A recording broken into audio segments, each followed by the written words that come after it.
These are the generations of Isaac, Abraham's son. Abraham fathered Isaac, and Isaac was 40 years old when he took Rebekah, the daughter of Bethuel the Aramean of Paddan Aram, the sister of Laban the Aramean, to be his wife. And Isaac prayed to the Lord for his wife, because she was barren, and the Lord granted his prayer, and Rebekah his wife conceived. The children struggled together within her, and she said, "If it is thus, why is this happening to me?" So she went to inquire of the Lord. And the Lord said to her, "Two nations are in your womb, and two peoples from within you shall be divided. The one shall be stronger than the other, the older shall serve the younger." When her days to give birth were completed, behold, there were twins in her womb. The first came out red, all his body like a hairy cloak, so they called his name Esau. Afterward his brother came out with his hand holding Esau's heel, so his name was called Jacob. Isaac was 60 years old when she bore them. When the boys grew up, Esau was a skillful hunter, a man of the field, while Jacob was a quiet man, dwelling in tents. Isaac loved Esau because he ate of his game, but Rebekah loved Jacob. Once when Jacob was cooking stew, Esau came in from the field, and he was exhausted. And Esau said to Jacob, "Let me eat some of that red stew, for I am exhausted." Therefore his name was called Edom. Jacob said, "Sell me your birthright now." Esau said, "Son, I am about to die. Of what use is a birthright to me?" Jacob said, "Swear to me now." So he swore to him and sold his birthright to Jacob. Then Jacob gave Esau bread and lentil stew, and he ate and drank and rose and went his way. Thus Esau despised his birthright. Now there was a famine in the land, besides the former famine that was in the days of Abraham. And Isaac went to Gerar, to Abimelech king of the Philistines. And the Lord appeared to him and said, "Do not go down to Egypt, dwell in the land of which I shall tell you. Sojourn in this land, and I will be with you and will bless you. For to you and to your offspring I will give all these lands, and I will establish the oath that I swore to Abraham your father. I will multiply your offspring as the stars of heaven, and will give to your offspring all these lands.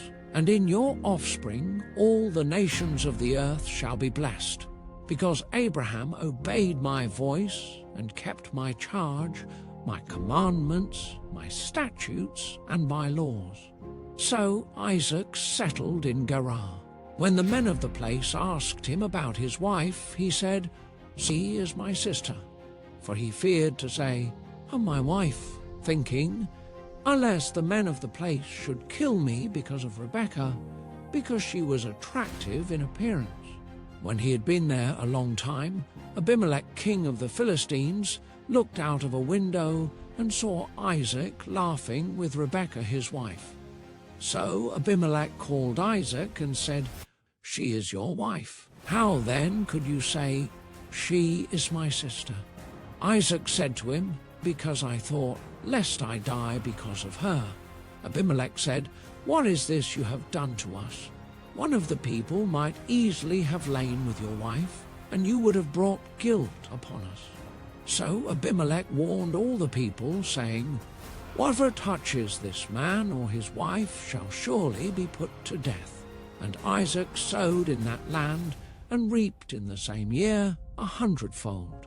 The Lord blessed him, and the man became rich, and gained more and more until he became very wealthy. He had possessions of flocks and herds and many servants, so that the Philistines envied him. Now the Philistines had stopped and filled with earth all the wells that his father's servants had dug in the days of Abraham his father. And Abimelech said to Isaac, "Go away from us, for you are much mightier than we." So Isaac departed from there, and encamped in the valley of Gerar, and settled there. And Isaac dug again the wells of water that had been dug in the days of Abraham his father, which the Philistines had stopped after the death of Abraham. And he gave them the names that his father had given them. But when Isaac's servants dug in the valley and found there a well of spring water, the herdsmen of Gerar quarrelled with Isaac's herdsmen, saying, "Water is ours." So he called the name of the well Esek, because they contended with him. Then they dug another well, and they quarrelled over that also. So he called its name Sitnah. And he moved from there and dug another well, and they did not quarrel over it. So he called its name Rehoboth, saying, "For now the Lord has made room for us, and we shall be fruitful in the land." From there he went up to Beersheba, and the Lord appeared to him the same night and said, "I am the God of Abraham your father. Fear not, for I am with you, and will bless you and multiply your offspring for my servant Abraham's sake." So he built an altar there, and called upon the name of the Lord, and pitched his tent there. And there Isaac's servants dug a well. When Abimelech went to him from Gerar with Ahuzath his adviser, and Phicol the commander of his army, Isaac said to them, "Why have you come to me, seeing that you hate me and have sent me away from you?" They said, "We see plainly that the Lord has been with you." So we said, "Let there be a sworn pact between us, between you and us, and let us make a covenant with you, that you will do us no harm, just as we have not touched you, and have done to you nothing but good, and have sent you away in peace. You are now the blessed of the Lord." So he made them a feast, and they ate and drank. In the morning they rose early and exchanged oaths, and Isaac sent them on their way, and they departed from him in peace. That same day Isaac's servants came and told him about the well that they had dug, and said to him, "We have found water." He called it Sheba. Therefore the name of the city is Beersheba to this day. When Esau was 40 years old, he took Judith, the daughter of Beeri the Hittite, to be his wife, and Basemath, the daughter of Elon the Hittite, and they made life bitter for Isaac and Rebekah. When Isaac was old, and his eyes were so weak that he could no longer see, he called for Esau, his older son, and said to him, "For my son." "Here I am," he answered. Isaac said, "I am now an old man, and don't know the day of my death. Now then, get your equipment, your quiver and bow, and go out to the open country to hunt some wild game for me. Prepare me the kind of tasty food I like, and bring it to me to eat, so that I may give you my blessing before I die." Now Rebekah was listening as Isaac spoke to his son Esau. When Esau left for the open country to hunt game and bring it back, Rebekah said to her son Jacob, "Look, I overheard your father say to your brother Esau, 'Bring me some game and prepare me some tasty food to eat, so that I may give you my blessing in the presence of the Lord before I die.' Now, my son, listen carefully and do what I tell you.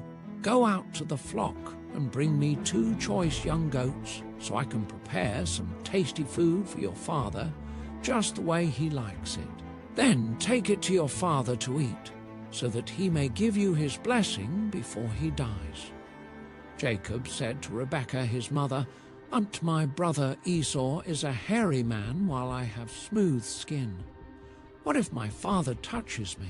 I would appear to be tricking him, and would bring down a curse on myself rather than a blessing."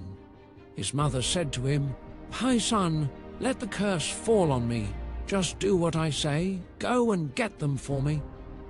So he went and got them and brought them to his mother, and she prepared some tasty food, just the way his father liked it. Then Rebekah took the best clothes of Esau, her older son, which she had in the house, and put them on her younger son Jacob. She also covered his hands and the smooth part of his neck with the goatskins. Then she handed to her son Jacob the tasty food and the bread she had made. He went to his father and said, My father?" "Yes, my son," he answered. "Who is it?" Jacob said to his father, "I am Esau, your firstborn. I have done as you told me. Please sit up and eat some of my game, so that you may give me your blessing." Isaac asked his son, "How did you find it so quickly, my son?" "The Lord your God gave me success," he replied. Then Isaac said to Jacob, "Come near so I can touch you, my son, to know whether you really are my son Esau or not." Jacob went close to his father Isaac, who touched him and said, "The voice is the voice of Jacob, but the hands are the hands of Esau." He did not recognize him, for his hands were hairy like those of his brother Esau, so he proceeded to bless him. "Are you really my son Esau?" he asked. "I am," he replied. Then he said, "For my son, bring me some of your gain to eat, so that I may give you my blessing." Jacob brought it to him, and he ate, and he brought some wine, and he drank. Then his father Isaac said to him, "Come here, my son, and kiss me." So he went to him and kissed him. When Isaac caught the smell of his clothes, he blessed him and said, "Ah, the smell of my son is like the smell of a field that the Lord has blessed. May God give you heaven's dew and earth's richness, an abundance of grain and new wine. May nations serve you and peoples bow down to you. Be Lord over your brothers, and may the sons of your mother bow down to you. May those who curse you be cursed, and those who bless you be blessed." After Isaac finished blessing him, and Jacob had scarcely left his father's presence, his brother Esau came in from hunting. He too prepared some tasty food and brought it to his father. Then he said to him, "My father, please sit up and eat some of my game, so that you may give me your blessing." His father Isaac asked him, "Who are you?" "I am your son," he answered, "so firstborn Esau." Isaac trembled violently and said, "Who was it then that hunted game and brought it to me? I ate it just before you came, and I blessed him, and indeed he will be blessed." When Esau heard his father's words, he burst out with a loud and bitter cry and said to his father, "Bless me, me too, my father." But he said, "Your brother came deceitfully and took your blessing." Esau said, "Isn't he rightly named Jacob? This is the second time he has taken advantage of me. He took my birthright, and now he's taken my blessing." Then he asked, "Haven't you reserved any blessing for me?" Isaac answered Esau, "And I have made him lord over you, and have made all his relatives his servants, and I have sustained him with grain and new wine. So what can I possibly do for you, my son?" Esau said to his father, "Do you have only one blessing, my father? Bless me too, my father." Then Esau wept aloud. His father Isaac answered him, "Your dwelling will be away from the earth's richness, away from the dew of heaven above. You will live by the sword, and you will serve your brother. But when you grow restless, you will throw his yoke from off your neck." Esau held a grudge against Jacob because of the blessing his father had given him. He said to himself, "The days of mourning for my father are near, then I will kill my brother Jacob." When Rebekah was told what her older son Esau had said, she sent for her younger son Jacob and said to him, "Your brother Esau is planning to avenge himself by killing you. Now then, my son, do what I say. Flee at once to my brother Laban in Haran. Stay with him for a while until your brother's fury subsides. When your brother is no longer angry with you and forgets what you did to him, I'll send word for you to come back from there. Why should I lose both of you in one day?" Then Rebekah said to Isaac, "I'm disgusted with living because of these Hittite women. If Jacob takes a wife from among the women of this land, from Hittite women like these, my life will not be worth living." Then Isaac called Jacob and blessed him and directed him, "You must not take a wife from the Canaanite women.